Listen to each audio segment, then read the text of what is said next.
Younger was based on a book that I found a number of years ago, and it was about a woman who has to lie about her age to get back in the workforce. And she's 40 and newly divorced, and she hasn't basically worked for 12 years, and she finds that, based on the big gap on her resume, um, she can't get a job. And so Younger for me answers a question that I always ask when I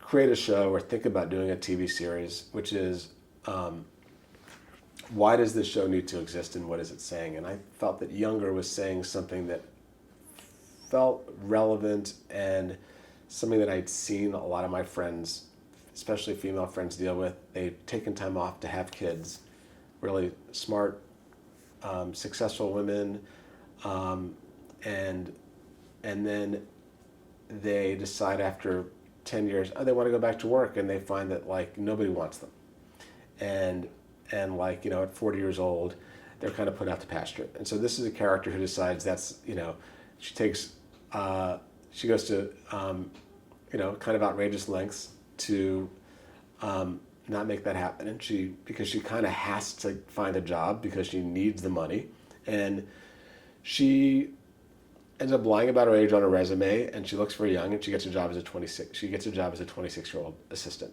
and lives a sort of double life as a 26-year-old, and she's a 40-year-old mom to her daughter who's away at college.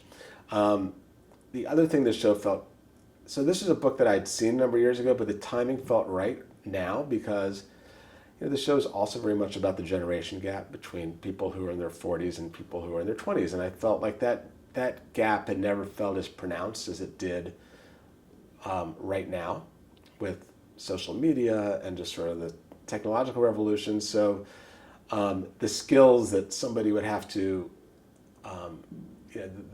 it's more difficult in a way to sort of like,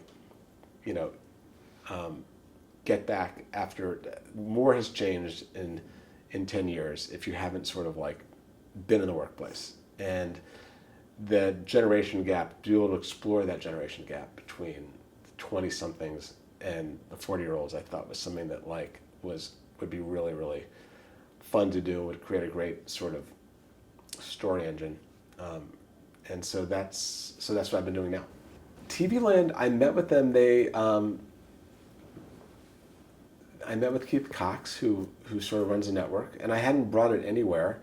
And I mentioned that I had this book, and he was very, very passionate about, don't bring this anywhere.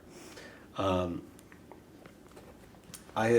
had spent a few years developing some pilots at HBO, and there was one that I had basically came very close to making with Goldie Hawn called the Viagra Diaries, and that it sort of fell apart at the last minute. And one thing I felt was that I feel now is like the idea of networks has become less relevant where a show is on, because it becomes like a network is sort of the first broadcaster, but then really it's on Hulu and it's on iTunes and it's on Amazon, and people are finding content everywhere. So it's about creating content at a place that will support it and love it. And I felt that,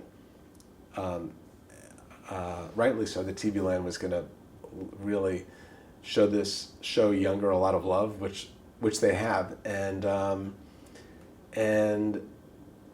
I like the idea of being at a network that is a bit of an underdog, which I think they are, and sort of like wants to take risks and wants to sort of transform themselves. And I think this show is very much about that theme in a way.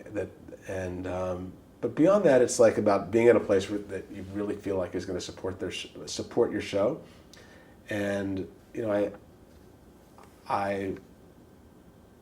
just as going with Sex and City to HBO, at the time HBO was not a home for TV series.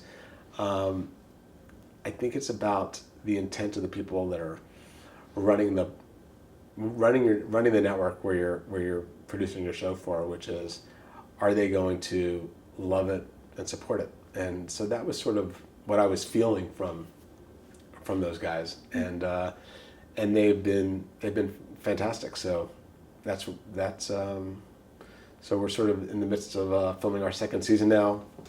Great cast. Mm-hmm. Sutton Foster, who I've been a fan of for forever from her work on Broadway, and Debbie Mazur and Hilary Duff, and it's been a lot of fun.